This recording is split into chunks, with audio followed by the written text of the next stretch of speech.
Israel has announced that all aircrafts involved in the recent attack on Iran have safely returned home, guided by intelligence throughout the operation. On Friday evening, Israeli Defense Minister Yoav Gallant and Prime Minister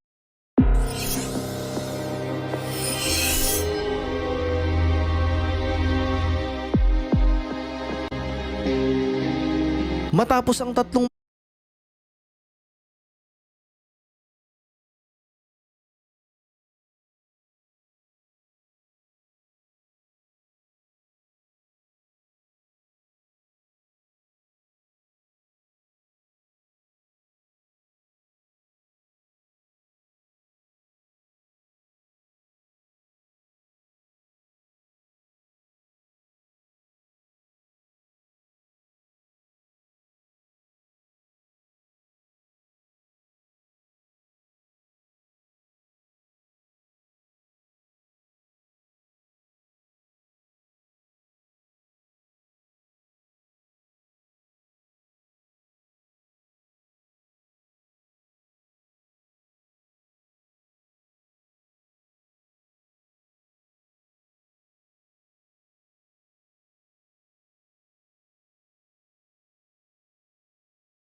Straightening?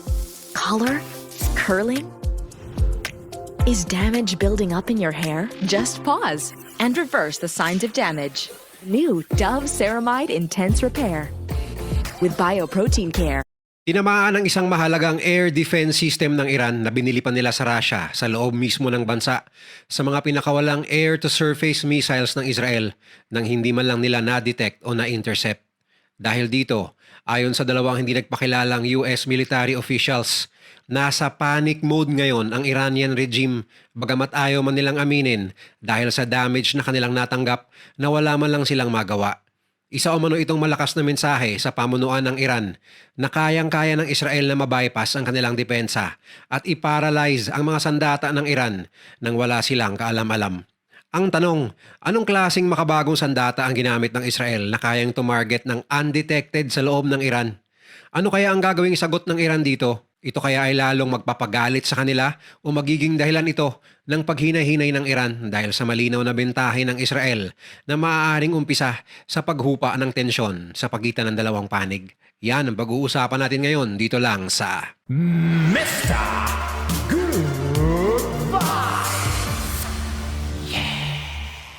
Isang malinaw na mensahe ng kakayahan ng Israel. Yan ang tugon ng dalawang US officials sa tagumpay na pag-target ng Israel sa Iranian missile defense system na nasa loob ng bansa na wala man lang palag mula sa Iran.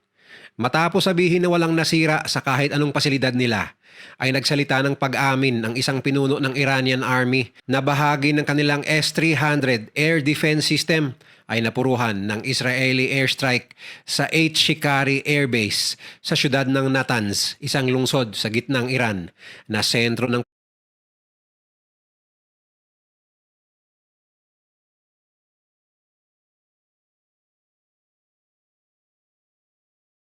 programang nuklear ng bansa ayon sa opisyal. Ito ay matapos nilang magbigay ng statement na napabagsak nila ang 3 drones ng Israel na pumasok sa bansa nitong nakaraang araw na walang naidulot na damage sa kahit anuman nilang mga pasilidad sa loob. Yung pala, ang totoo ay may mga missiles na nakalusot na sumira sa kanilang air defense system. At nang mag-leak sa media ang report na ito at sa mga pahayag ng dalawang US military officials na nagkumpirma na ito nga ay nangyari base sa kanilang solidong intelligence data, napilitan ring umamin ang pamunuan ng Iranian military sa katotohanan. Subalit hindi sila nagbitaw ng banta kung ano ang susunod nilang aksyon laban sa Israel.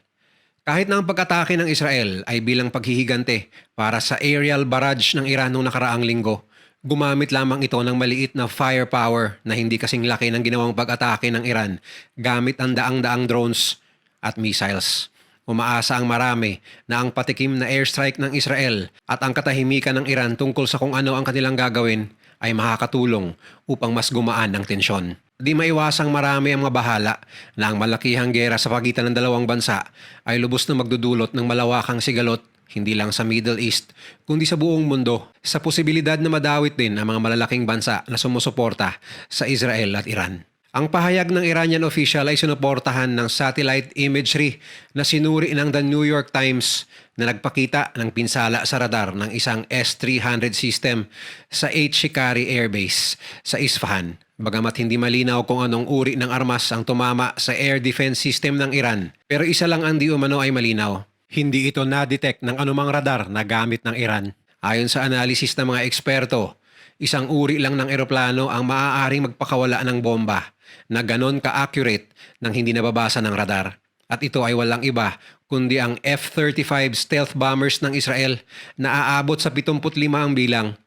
Dahil sa tumataas na tensyon sa pagitan ng Israel at mga kalaban nitong grupo at bansa, mula sa 50 eroplano ay gumastos ang Israel ng karagdagang $3 billion upang bumili ng 25 pang karagdagang eroplano mula sa Lockheed Martin ng Amerika.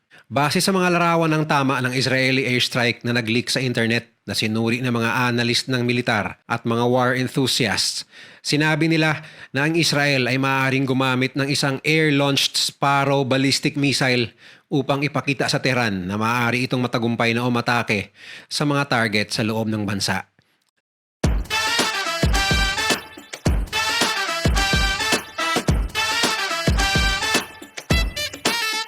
Upang ipakita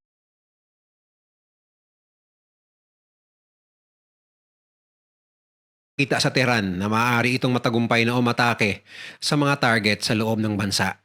Sa isang statement noong nakaraang buwan, bago pa man nangyari ang direct attack ng Israel sa Iran, ipinahiwatig din ng isang Israeli official na ang sandatahang lakas ng bansa ay gumagamit ng standoff missile attack na inilulunsad malayo sa mga border ng Iran, na ang eroplanong ginagamit nila ay hindi man lang papasok sa mga airspace ng Iran at magpapakawala ng warhead.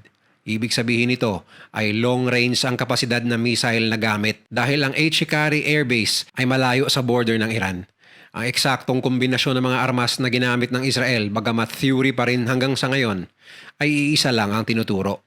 Ang Expanded Fuel Propulsion Unit ng Israeli-made Blue Sparrow missiles dahil sa kakayahan nitong makarating ng malayong target maging sa sentro ng Iran at may bilis rin itong hindi kayang ma-detect agad ng conventional radar system.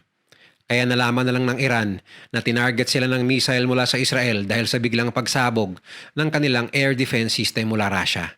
Ang Sparrow air-launched missiles ay may saklaw na hanggang 2,000 kilometers at maaaring pinaputok ng mga Israeli stealth fighter jets na nilagyan ng gasolina ng mga tanker planes sa itaas ng Syrian airspace ayon sa mga analyst na nag-analyze pa ng flight data base sa oras ng pagbomba.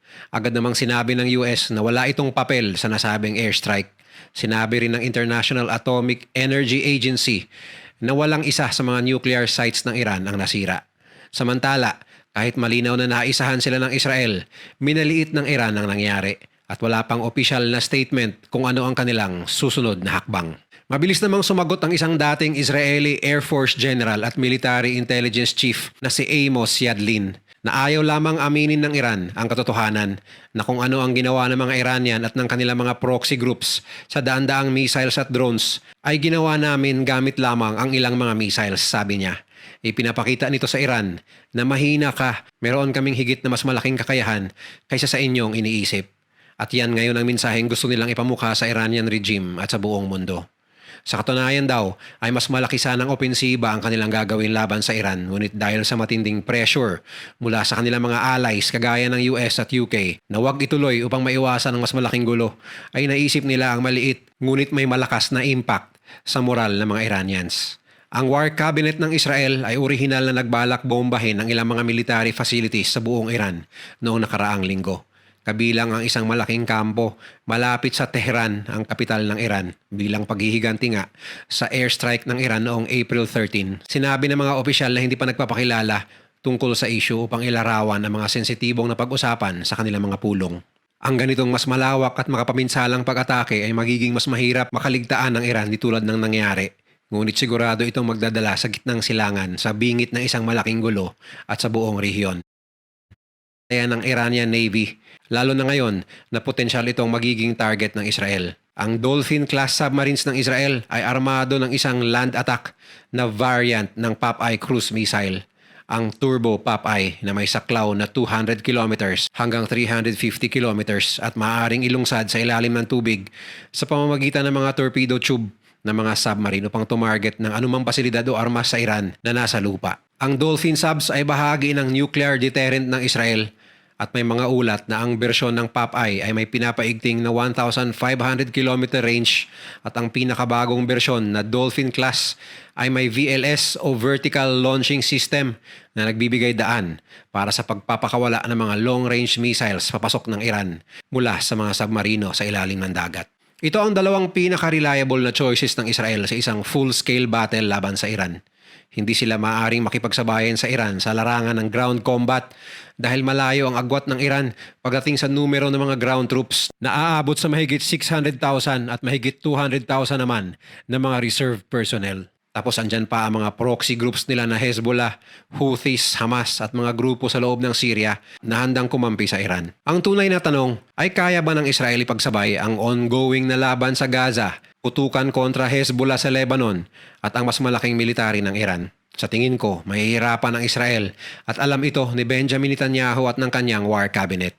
Kaya marahil ay kalkulado rin ang kanilang mga aksyon laban sa Iran. At para sa karamihan, mas mabuti ito upang hindi na mas lumawak pa ang gulo na ilang dekada nang nananalasa sa gitnang silangan at sa iba't ibang panig ng mundo. Kagaya ng maraming giyera sa kasaysayan, mga sibilyan ang kawawa sa isang madugong labanan.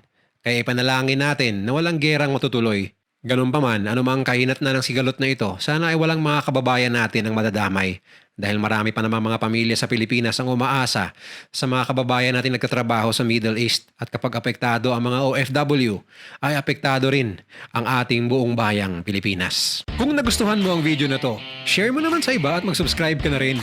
Panoorin mo na rin yung mga videos na nasa kanan para lalo pang maubos ang oras mo.